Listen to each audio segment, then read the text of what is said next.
1절부터 11절까지 잡았다가 6절로 9절까지만 간추렸는데 부문 선택을 잘못했다고 성도님들이 끝까지 다 읽어주셨습니다. 네, 그래서 감사를 드립니다. 오늘은 내 생물에 관하여서 함께 은혜를 나누려고 합니다.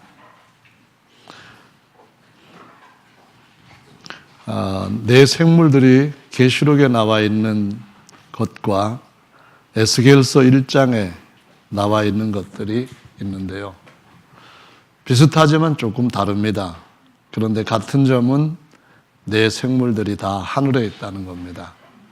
또한 같은 점은 내 생물들의 종류가 같다라는 것이죠. 우선 내 생물을 보면은 소나 송아지 같은 것이 있고, 그 다음에 사자 같은 것이 있고, 그 다음에 독수리 같은 것이 있고, 사람 같은 것이 있고, 모두가 다 생물이죠. 요점이 같은데 계시록 4장의 본문은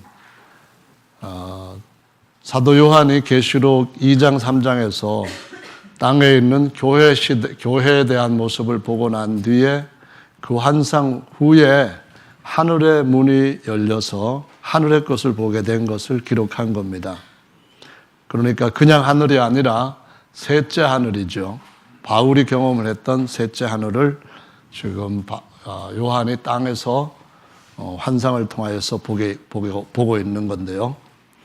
하늘에 고린도전서 15장 말씀에 기록된 것을 보면은 혈과 육으로는 사람도 들어갈 수 없다고 말씀을 하셨습니다.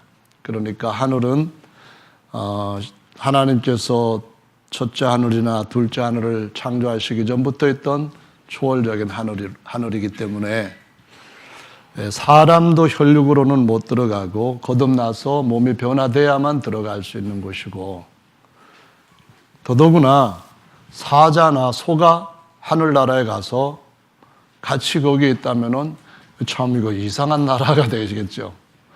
하나님 나라가 아니라 어쩌면은 동물 나라 같이 보여줄 수도 있겠죠. 어떻게 거기에 사자도 소도 독수리도 들어가 있는가? 그런데 자세히 보시면은 사자 같고 송아지 같고 이렇게 같고 하고 비유로 말씀하신 것이지, 송아지가 거기 있고 사자가 거기 있고 독수리가 거기 있고 그렇게 표현한 것은 아닙니다. 그러니까 어떤 특성을 이런 네 가지의 생물을 통하여서 우리가 잘 이해할 수 있도록 계시를 주신 것입니다. 그래서 이 생물들을 보면은 보좌 가운데 있다고 했어요. 하나님 보좌 가운데 소가 올라가 있고 또 사자도 올라가 있고 독수리도 위에 있고 그런 것이 아니라, 본래 계시록 22장에 보시면은 하나님 보좌가 하나 있는데 거기에 하나님과 사람이신, 하나님과 어린 양이신, 하나님과 제사장이신 예수님이 앉아 계신다고 말씀을 합니다. 근데 그 하나님이 그의 아들 예수 그리스도를 하나님의 영광과 형상의 광채로, 하나님의 영광의 광채와 그분의 형상으로 삼으셨다고 말씀을 합니다. 보이지 않는 하나님이 예수 그리스도를 하나님의 속성을 나타내는, 또는 하나님께서 그 성품을 나타내시는 그러한 보이는 수단으로 삼으셨다는 말씀입니다. 그래서 여기에 생물들은 보좌에 앉으신 예수님의 사람으로서의 모습을 보여주시고 있는 거죠. 그래서 사람으로서 예수님의 모습이 이런 네 가지 생물이 있는데, 중요한 것은 거기에 우리와 연관된 교훈이 있다는 겁니다.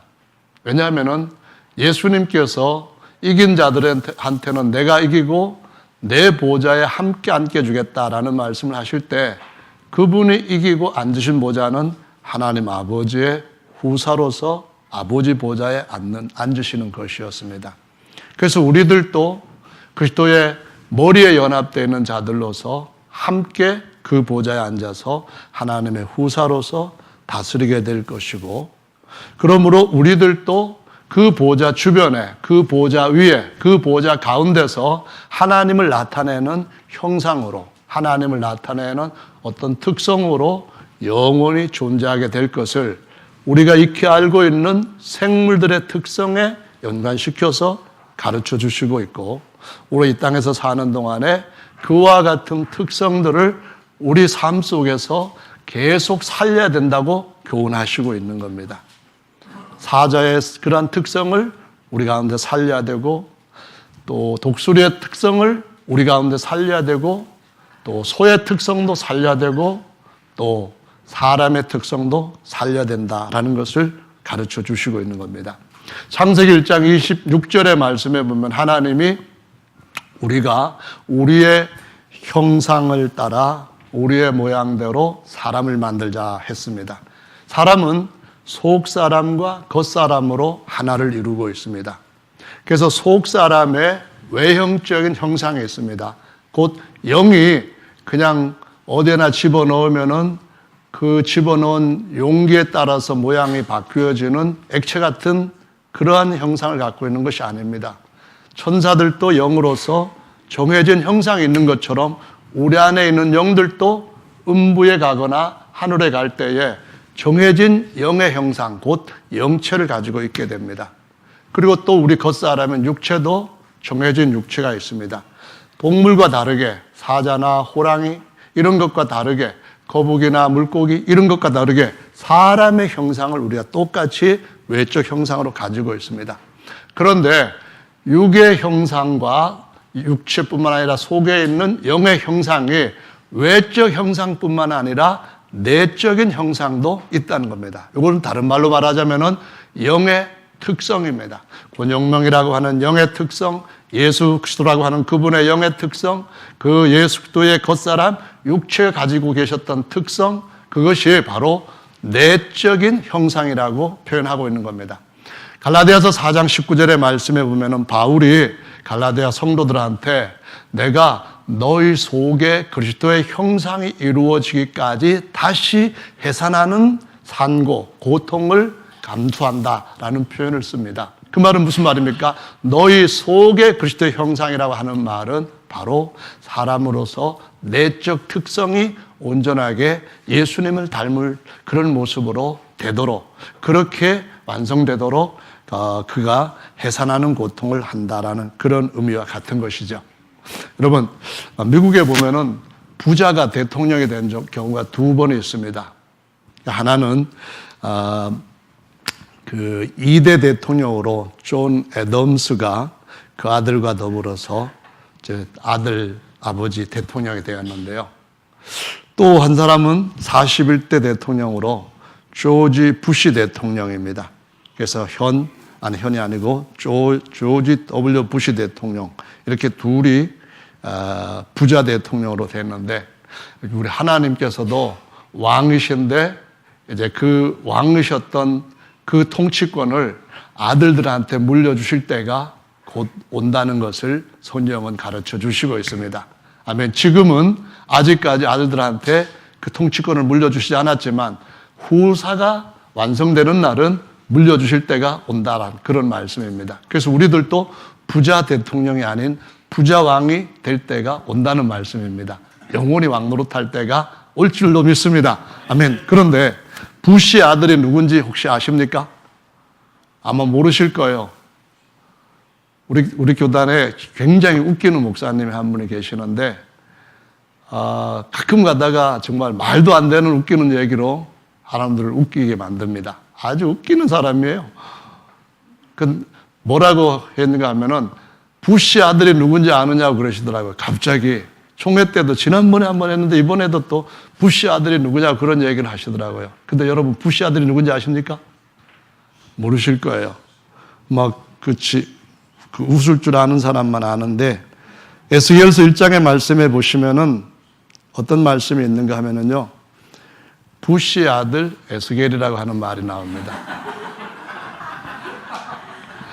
제가 부시 대통령 얘기를 깔고 난 뒤에 그 얘기를 하니까 전부 그쪽으로 생각이 잡혀 있어가지고 전혀 이쪽은 생각하지 못하셨을 겁니다. 에스겔이 부시 아들인데 제사장입니다. 근데 이 에스겔이 환상을 봤는데 에스겔이 본 환상이 바로 네 생물들이 있는데 바퀴가 있고 바퀴 안에 하나님의 신이 있고 어디로 가든지 마음대로 가는 그러한 형상이 있고 번쩍번쩍 하면서 이것을 가리켜서 에스겔서 1장의 말씀에 보시면은 날개도 각기 4개씩 있다라는 표현도 쓰고 아까 말씀드린 것처럼 바퀴 안에 또 하나님의 신도 있다라는 표현을 쓰면서 28절의 말씀에 보시면은 이 사면 광채의 모양은 비 오는 날 구름에 있는 무지개 같으니 이는 야훼의 영광의 형상의 모양이라라고 묘사하고 설명하고 있습니다. 뭐라고요? 이것이 바로 하나님의 영광의 광채의 형상의 모양이다라고 말씀하는 겁니다. 뭐가요? 네 생물로 이루어진 이런 어떤 신령한 이동체입니다.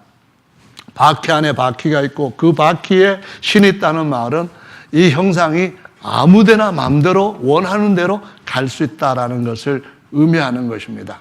이것은 이제 날개와도 상관이 있는 것이거든요. 근데 언약의 상징인 십자가가 아니라 무지개가 에스겔서에서는 부시 아들 에스겔에게 보여주신 것으로 등장하고 있는데요. 이것이 그 계시록 4장에 있는 생물의 모습과 이제 조금은 다른 점도 있다는 것을 한번 생각을 해 보시기 바라고요.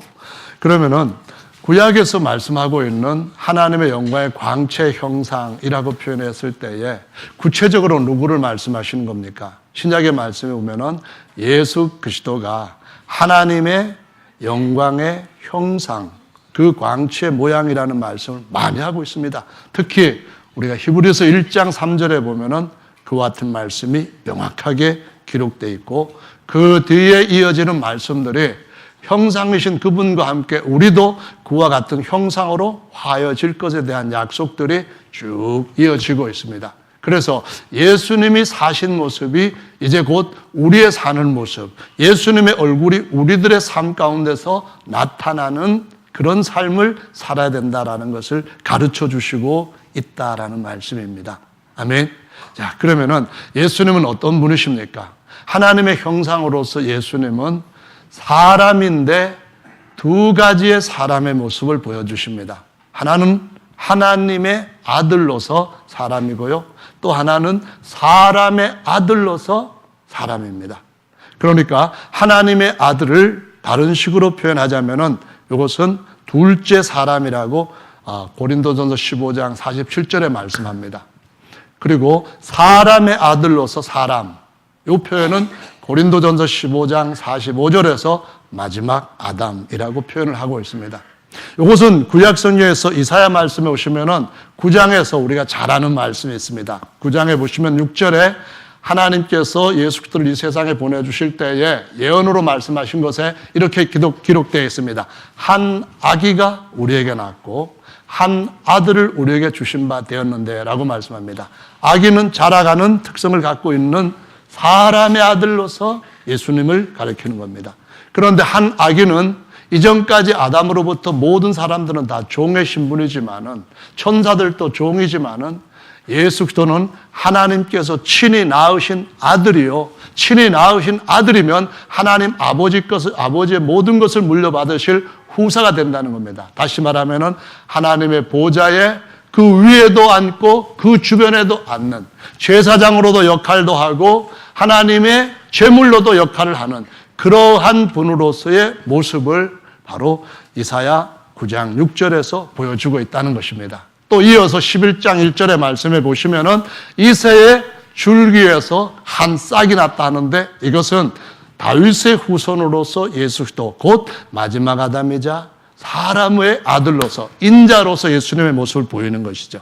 반면에 이새의 줄기에서 난 한 가지라고 할 때 이새의 줄기는 하나님입니다. 하나님으로부터 난 한 가지는 사람의 아들을 가리키는 것이 아니라 하나님의 아들로서 예수님을 가리키는 것입니다. 아멘. 그래서 이런 두 가지의 예수님의 사람됨을 우리 삶 가운데서 이 땅에 사는 동안에 누리면서 더 형상을 이루면서 살게 하시는 것이 성도의 삶이라는 것이죠. 왜냐하면 우리는 처음에 다 사람의 아들로 태어났습니다. 그런데 사람의 아들로 태어난 우리가 하나님의 아들로 다시 한번 태어났기 때문에 거듭난 부분을 소유하게 된 겁니다. 우리 안에 속 사람이 거듭난 사람이 되었고 하나님의 영으로 태어났고 예수 그리스도를 우리 안에 성령으로 영접함으로 하나님의 아들의 권세를 받았고 모든 것 위에 하늘로부터 태어났고 은혜와 진리의 말씀으로 태어났고 예수님의 영혼이 있는 하나님의 말씀의 씨로 태어난 새로 난 부분이 있다는 겁니다. 하나님께로서 난 자라는 말씀이 요한 1서에 보면은 많이 나옵니다. 대여섯 구절이 나오는데 전부 다 우리를 하나님께로서 난 자 이렇게 표현합니다. 이는 혈과 육으로 난 자를 가리키는 것이 아니라 하나님께로부터 난 자, 하나님의 영으로부터 다시 태어난 자를 가리키는 것이죠. 그래서 우리가 그런 삶을 이제 사는데 예수님 안에서 이렇게 사는 그런 모습인데요. 이 모습이 바로 마태복음과 마가복음, 누가복음, 요한복음 이 복음서들의 예수 그리스도의 모습들을 보여주시면서 그 복음서 안에서 우리가 우리의 내적인 특성들을 계속 살려가라는 가르침으로 먹을거리가 되어 있다는 겁니다. 우리가 그걸 먹으면서 우리의 그 모습을 점점 닮아가야 된다고 하는 것을 말씀하시고 있는 겁니다. 그럼 우리가 하나님 보좌에 그 위에도 앉을 것이고 그 주변에도 앉게 될 것입니다. 아멘. 근데 그 능력과 그 주어진 특성이 얼마나 좋은가 하는 것을 요한이 보고 묘사했던 것을 통하여서 저와 여러분들이 한번 은혜를 받으면은 정말 좋겠다라는 말씀입니다. 자, 그러면 4개 복음서에 대해서 질문을 해드려 보겠습니다. 4개 복음서는 4가지입니다. 그러면은 예수님은 사람의 아들도 되시고 하나님의 아들도 되신다. 하나님의 아들이시자 사람의 아들이시다. 이렇게 우리가 알고 있는데 그 4개 복음서가 예수님의 하나님의 아들로서에 해당되는 것, 다 사람의 아들로서 해당되는 것, 각각 어떻게 구별을 할 수가 있죠? 마태복음은 예수님의 하나님의 아들로서 그 특성, 내적 형상을 보여주시는 겁니까? 아니면 사람의 아들로서 내적 형상을 보여주시는 겁니까? 여러분 어떻게 생각하십니까? 많이 들었기 때문에 여러분도 이해하고 기억하고 계시는 줄로 압니다. 사람의 아들입니까? 아니면 하나님의 아들입니까? 하나님의 아들이죠. 대개 보면은 사자는 약한 것들을 잡아먹는 그런 강한 특성을 갖고 있습니다. 그런데 예수님은 정말로 이 땅에 오셔서 약한 것들을 잡아먹는 그런 일을 하신 적이 없습니다. 예수님은 정말로 강한 것들이 약한 것을 잡아먹는, 약한 것들로는 절대로 그 강한 것을 이길 수 없는 그 상황에 왕으로 이 땅에 오셔서, 사자로 오셔서 대신해서 우리를 위해 싸워주신 분이십니다. 그 특성이 하나님의 아들로 다시 태어난 우리에게도 우리 성령을 받게 하심을 통하여서 나타나게 하신다는 겁니다. 그러면은 강한 사자이신 예수님이 무엇을 이기게 하셨습니까?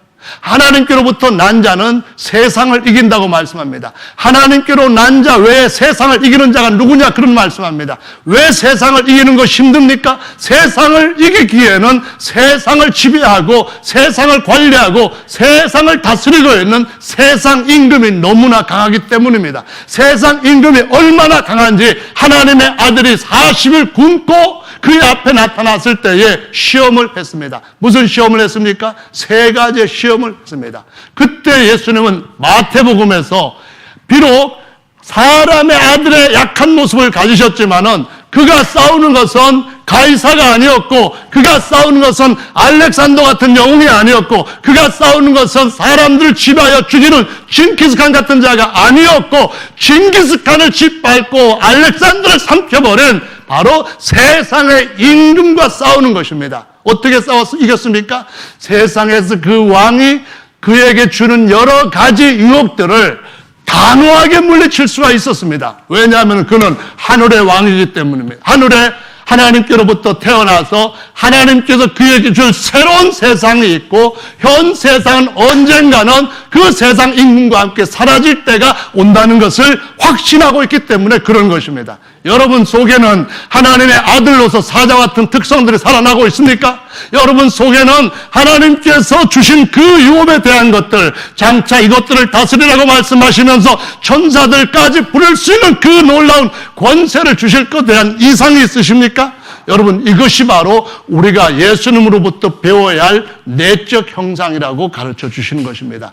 여러분, 예수님의 성령이 여러분 안에 계시면은 여러분 안에 계시는 자가 세상에 있는 사단보다도 크시다는 것을 기억하시기 바랍니다. 세상에 있는 자가 만지도 못할 것이라는 것을 기억하시기 바랍니다. 그러므로 그분의 힘과 권세를 의지하여서 그분과 함께 나가면은 세상에 있는 일들을 지배할 수 있고 소유할 수 있게 하시겠다고 말씀하시고 있는 것입니다. 그분이 다시 오실 때까지 밟는 땅을 여러분의 소유로 돌려주시겠다고 약속하신 겁니다. 너는 내 아들이라 내게 부르짖으라. 그러면은 내 소유가 땅 끝까지 이르겠다고 약속하신 것이 우리의 믿음의 삶 가운데서도 얼마든지 육체를 입고 있는 약함 중에서도 주께서 이기셨던 것처럼 이기게 해 주실 것이라고 말씀하시고 있는 겁니다. 여러분, 제가 아침에 그 문자를 받았는데 늦게 봤습니다. 보고서는 차를 운행하러 그 전철역으로 갔는데요. 갔다 와 보니까 다른 때 같으면 불도 켜져 있고 음악도 은은하게 울리고 다 이렇게 세팅되어 있는데 불이 안 켜지고 문도 잠겨져 있었습니다. 그래서 이거 정말 어디 아픈 건가? 아니면은 부부가 싸운 건가? 아니면은 오늘 또 비상소집이 있는가 보다.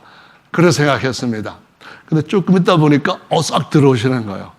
그래서 아까 김기정 집사님 이렇게 하는데 제가 점심시간에 오늘 간증 좀 해야 되겠다 그랬는데 김기정 집사님 보따리를 다 풀어놔 버렸습니다. 여러분, 우리가 싸우는 것이 아니기 때문에 우리가 이길 수 있는 겁니다.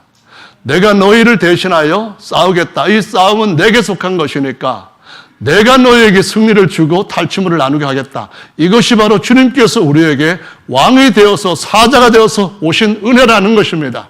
그러므로 우리가 믿음으로 하늘의 것들을 구할 뿐만 아니라 이 땅의 약한 육체를 입고 사는 동안에도 그분을 힘입어서 무엇인가 영역 가운데서 승리하는 탈취물들이 있다는 것을 기억하시기 바랍니다. 주님은 하십니다. 우리에게 그것을 원하시고 계시는 겁니다. 사실은 주님은 이 네 가지 형상을 통하여서 우리의 인생살이에 아주 사방을 감싸시면서 사방을 아주 세밀하게 살피시면서 우리를 돕고 계시고 우리를 인도하고 계시는 분이십니다. 그래서 사자가 어떤 것과 싸웠는지를 여러분 기억하시기 바라고요. 두 번째 사자는 싸운 것이 세상에 사단 마귀보다도 더 강한 사망과 죄를 싸워서 이긴 분입니다. 그거를 십자가에서 짓밟아버리고 승리하시되 영원히 승리하시고 사망을 영원히 불못에서 집어던지는 완전한 승리를 하신 분이십니다. 무슨 얘기입니까? 우리가 주님을 의지해서 세상을 이길 뿐만 아니라 죄를 이기면서 주님께서 우리를 우리에게 이기게 해주신 그 대상을 능히 이기면서 주님 앞에 의롭게 하나님의 아들, 하나님의 사자답게 살아갈 수 있다고 하는 사실을 보여주시고 있는 것입니다. 사탄 마귀는 거짓말장입니다. 거짓말에 우리가 지는 것은 사탄 마귀의 종이 되는 것입니다. 그렇기 때문에 거기서부터 벗어나서 주님께서 주시는 의의 진리의 말씀을 따라서 주께서 우리로 날마다 승리하게 하시고 하나님의 진리의 말씀 우리 가운데 이루어지고 하늘에서 이루어진 뜻이 우리의 삶 가운데 이루어질 수 있도록 우리가 이 싸움에서 사자 되신 그분을 힘입어서 그분의 형상 우리 속에 이루어짐으로 우리들 또 작은 사자가 되고 우리를 또 작은 그리스도가 되고 우리를 또 작은 하나님께서 세우신 세상의 왕이 되어서 이 세상을 이기며 나아갈 때에 주께서 우리에게 주실 영역이 반드시 크게 따라올 줄로 믿으시기 바랍니다. 그리스도 안에서 사자같이 승리하십시다. 그리스도 안에서 사자같이 연단됩시다. 그리스도 안에서 사자와 같이 그 새끼를 제대로 키우는 훈련 속에서 자라가십시다. 할렐루야. 이것이 마태복음이 우리에게 보여주시는 은혜요 확증입니다. 그러면 다음에 이어지는 마가복음은 어떤가요? 마가복음은 예수님의 사람 되심 중에서도 사람의 아들로서 특히 소의 모습으로 종의 모습으로 이 모든 것들을 다 마치시고 그 많이 머무러진 것들을 회복시켜 주시는 뒤치다거리를 다 해주시는 그 모습으로 우리에게 다가오고 있습니다.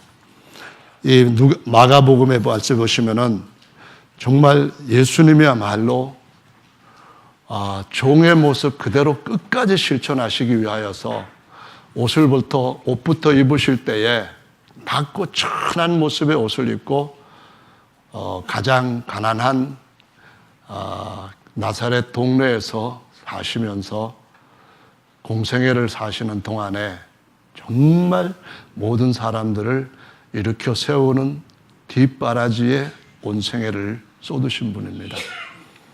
우리가 예전에 50년대 또 70년대 정말 힘들게 살던 시대를 거쳐왔습니다. 그때는 요즘 많이 회자되었던 서독 광부 파견이라든가 아니면은 간호사 파견 또는 월남전에 군인들이 가갖고 수많은 피를 흘린 그런 역사들, 많은 얘기들이 있었습니다. 6.25 전쟁 이후에 엄청나게 많은 시련들, 이런 것들 속에서 우리의 형님, 우리의 아버지들은 정말 헌신적으로 종처럼 수고를 했습니다. 그래서 가정들이 일어나고, 그래서 요즘은 웬만큼 살 수 있는 환경이 되었고, 한국은 지금 경제적으로는 정말 몇십 년 전과는 다르게 부를 누리고 있습니다. 이 모든 것이 어디에선가 누가 희생했기 때문에 오는 것입니다.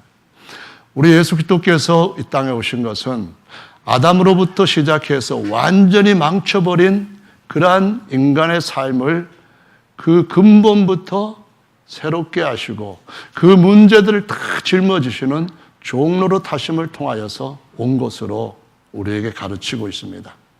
여러분, 그분이 승리하신 것은 우리를 승리하게 하기 위함입니다. 그분이 낮아지신 것은 우리를 높이기 위함입니다. 그분이 정말로 가난해지신 것은 우리로 하여금 가난케 하기 위해서 그 방법을 쓰신 겁니다. 그 방법밖에는 없습니다. 그분이 섬겨주시는 방법밖에는 없습니다.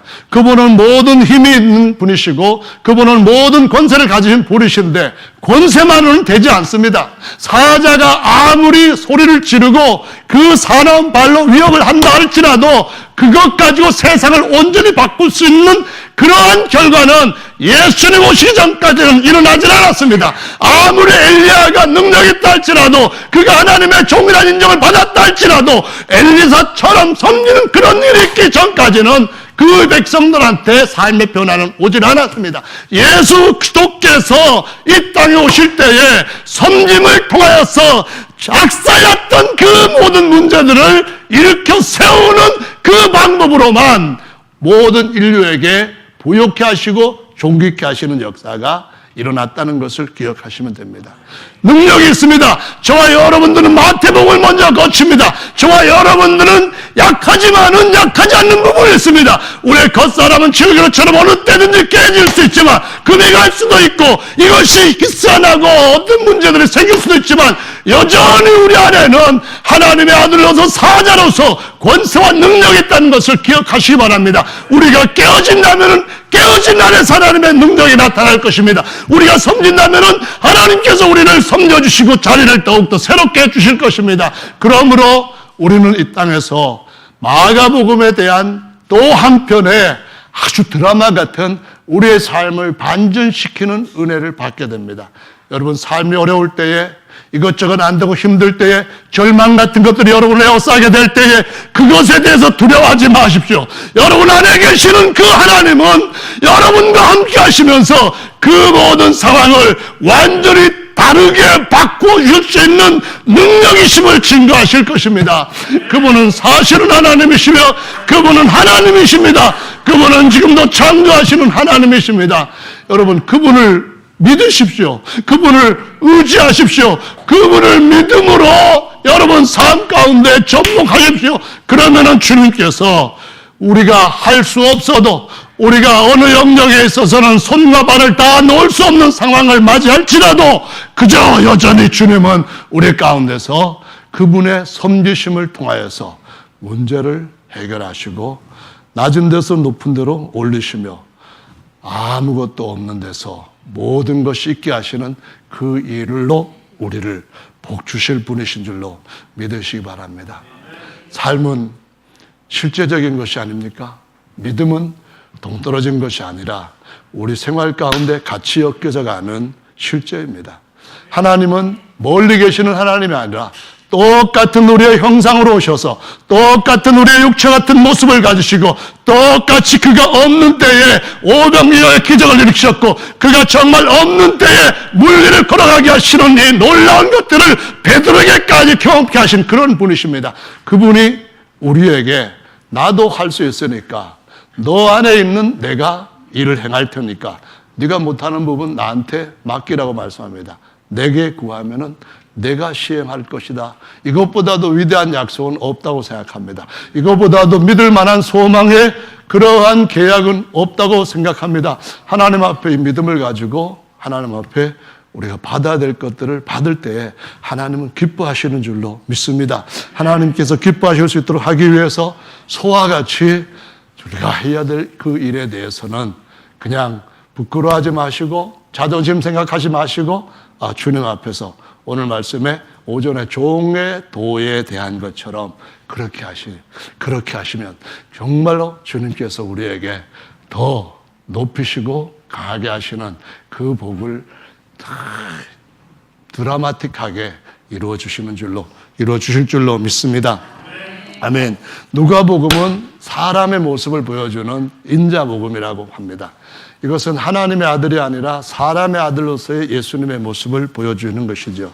이것은 누가복음에서 2장 52절에 가장 아름답게 사람이신 예수님, 특히 우리와 같은 사람, 그런 모습을 묘사한 구절이 있는데 그것은 바로 그분의 지혜도 자라고 키도 자라고 성장했다고 하는 것을 기록하고 있습니다.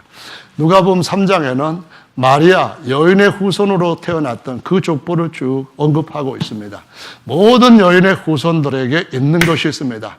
여인의 후손들에게 있는 가장 큰 애환은 정말 인간적인 겁니다. 제가 이 누가복음을 생각하면서 또 마음에 느끼는 그런 어떤 느낌, 그리고 이런 느낌이 어떤 사람한테 잘 이렇게 연결이 될까?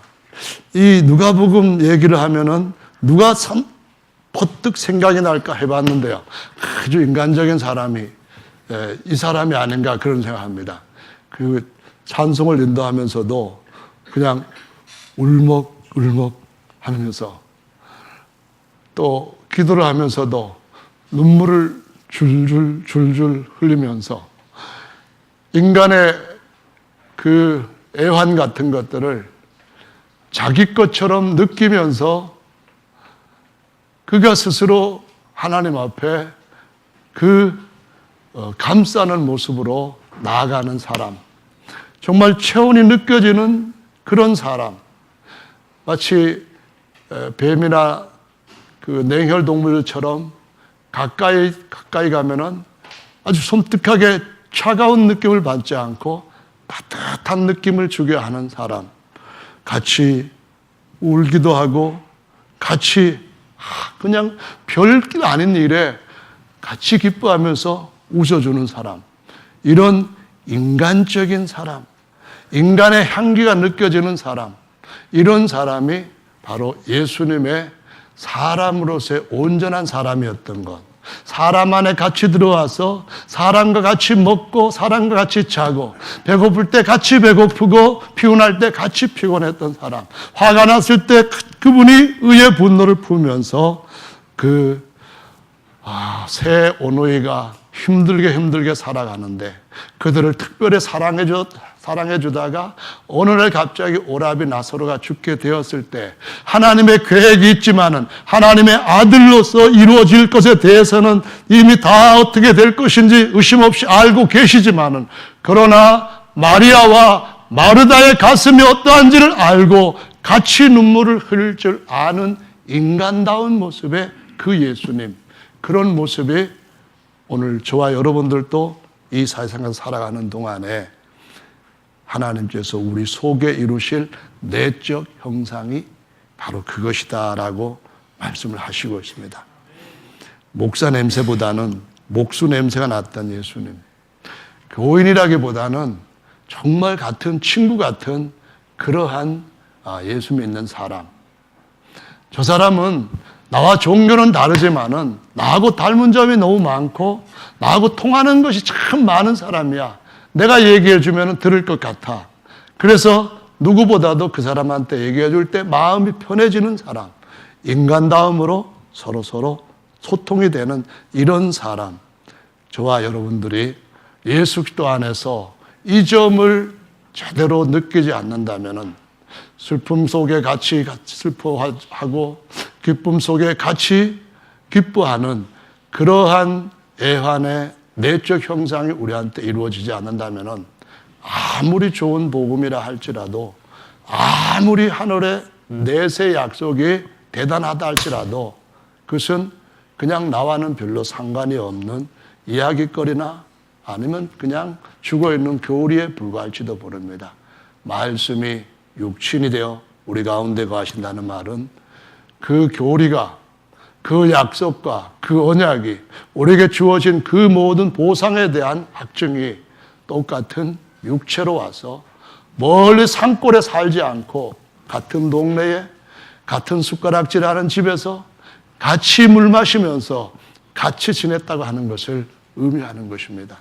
저와 여러분들이 다른 이들에게 예수 그리스도의 향기를 내려고 한다고 한다면은 그 세 번째 누가복음의 인간다움도 더욱더 많이 살려가는 그런 쪽의 지혜가 반드시 있어야 된다고 믿습니다.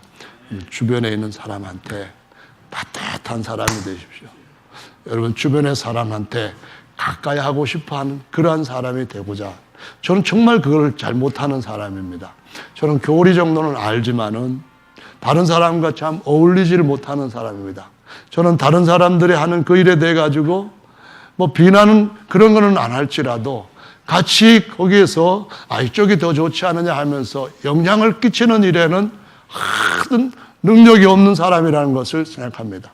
그래서 제가 30년 목회를 하면서도 총회에 가서 투표를 하면은 한 몇십 명 투표하는 자에서 몇 표밖에는 못 얻어요. 이걸 보면은 이 다른 사람한테 인간다움을 보여주는 일에서 정말 실패하고 있다는 것을 절감을 합니다. 우리 교회 성도님들한테도 그런 경향이 참 있는 것 같아요. 근데 제가 가까이 하지 못하고 따뜻하게 손잡아주지 못하고 정말 우리가 사는데 이렇게 믿음으로 같이 위로하면서 힘주면서 삽시다. 그런 설교 못할 때에 그래도 마음만은 그게 아니라는 것을 저도 상당히 인간적이라는 것을 이해해 주셨으면 좋겠어요. 주님은 하나님으로서만 그 자리에 계실 때는 우리를 도우실 수가 없으십니다. 그분이 사람 안에 오셨고 사람 속에까지 오셨습니다. 그것이 바로 예수 그리스도의 영으로 사람의 영으로 우리를 아바 아버지로 부를 수 있는 자녀되게 한 것인 줄로 믿습니다. 우리가 이 땅에서 사람에 대한 그 형상을 많이 온전히 이루어야 되는 이유가 뭔가요? 천년왕국 때 우리가 왕으로 다스리는데 왕노릇 잘하려면은 백성과 소통하는 것을 미리 경험을 해야만 잘할 수 있거든요. 지금 우리나라 대통령이 그 국정 지지도에서 25% 정도로 내려앉았다 그런 얘기를 하는데 그 이유 중에 한 가지가 백성들이 원하는 게 뭔지를 잘 모른대요. 소통이 잘 안 된대요. 대통령이 되면은 소통 같은 것은 문제가 안 된다 그렇게 생각하는지도 모르겠어요. 근데 소통이 점점 커져야 대통령이 되는 것이 마땅한 줄로 믿습니다. 그래서 저와 여러분들이 왕이 되기 위해서 적어도 1000년 동안 다스릴 왕이라면은 그때 다스릴 백성들도 똑같이 육체로 들어가서 지금 우리가 겪고 있는 이 어려움들 다 겪습니다. 천년왕국 동안에는 사망이 없어지지 않습니다. 천년왕국 동안에는 여전히 사람들 위해 저주가 임합니다. 여전히 그들의 아내들은 아기를 낳을 때 산고를 겪을 것이고 여전히 그들의 아기들은 넘어지면 상처를 입을 것이고 여전히 그들은 이런저런 환경 속에서 온전지 못한 가운데서 위로와 돌봄이 필요할 겁니다.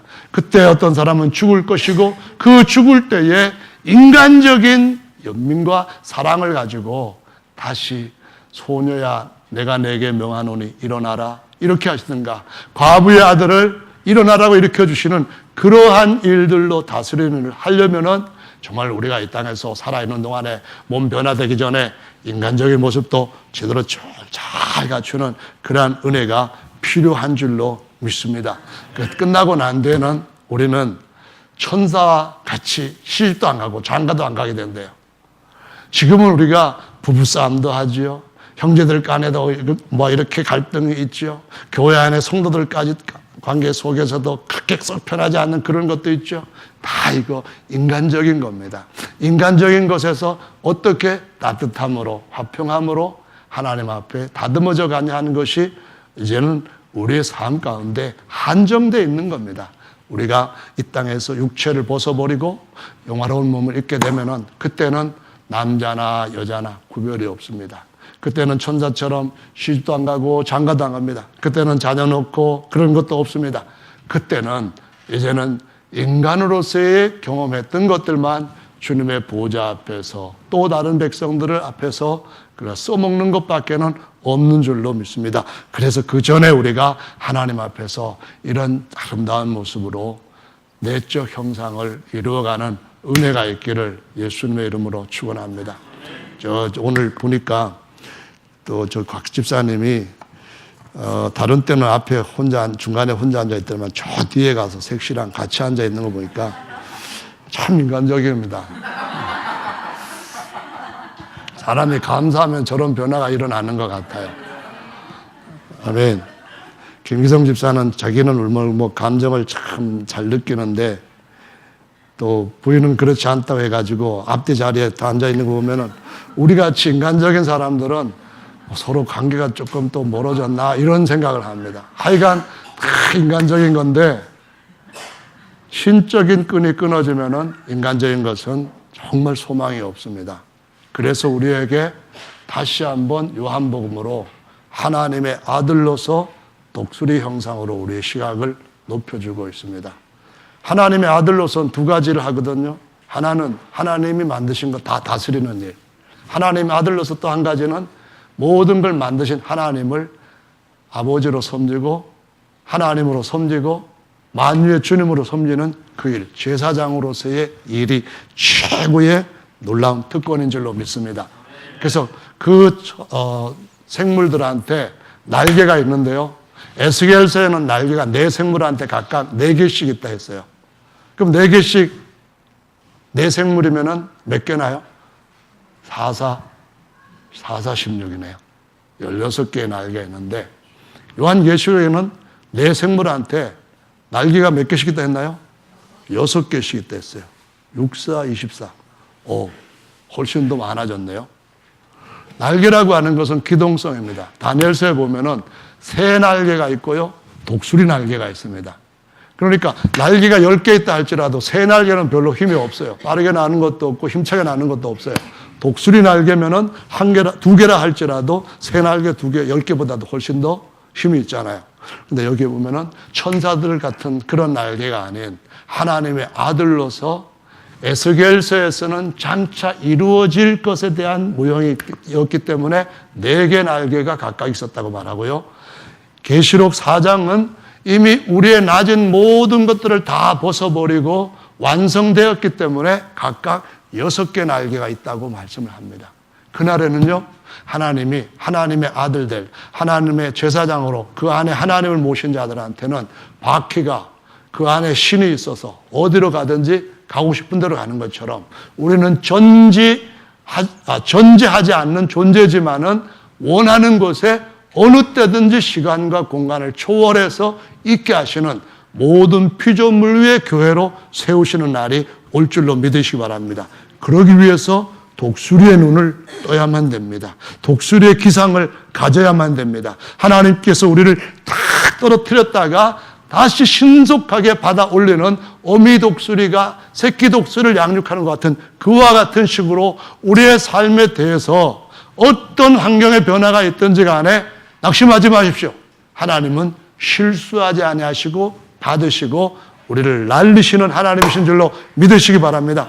그래서요, 이 4개의 생물 안에 그리고 날개 안에 눈물이 가득하다고 말씀합니다. 눈들이 가득하다. 무슨 얘기입니까? 실제로 만약에 이런 생물이 있다고 한다면 희한한 괴물이죠. 여기도 눈 있고 여기도 눈 있고 눈이 사방에 박혀 있으면 그게 정상적인 하나님 만드신 생물이 할 수 있겠습니까? 눈은 상징적입니다. 오늘 오전에 아인이 눈을 보고 만든 글자라는 말씀을 보였습니다. 눈을 봐라 그런 것처럼요. 이 눈이라고 하는 것은 본다. 하나님의 시각. 창세기 2장에서는 어느 것이 좋은지 땅의 것은 다 좋지만은 둘째 하늘의 것은 알지 못하니까 하나님께로 나와야 되고 셋째 하늘의 것도 당연히 천사들도 모를 정도로 아주 대단한 것이니까 하나님께로 나가야만 알 수 있다는 겁니다. 근데 예수께서 우리를 온전케 하신 때가 되면은 어떻게 된다고요? 고린도전서 13장 12절에 말씀하시기를 그때는 주께서 나를 아시는 것처럼 내가 온전히 알리라 라고 말씀합니다. 하나님은 자기 후사를 그분이 온전히 하시는 것처럼 눈 사방에 박아놓은 그러한 존재처럼 만드시는 줄로 믿으시기 바랍니다. 나중에 우리 여기 계시는 김영곤 집사님 하나님 보좌에 딱 앉는데 하나님 보좌에도 앉으시고 예수 그리스도와 함께 이겨서 그 주변에도 앉아 계시는데 하나님의 제사장으로 하나님께서 만드신 피조물을 다스리는 자로 이 땅에 섬기셨던 사람의 아들 송아지 모습으로 그리고 또 인간다운 그런 모습으로 그 자리에 앉아서 영원히 하나님의 그 아름답고 존귀한 특성을 나타내시게 될 것입니다. 그것은 우리의 또 하나의 대단한 주님 주신 유업입니다. 이거를 더 풍성하게 누리는 저와 여러분들 되시기를 예수님의 이름으로 축원합니다. 아멘. 자, 앞으로들 나오시고 자리를 정하시고 잠시 동안 기도하겠습니다.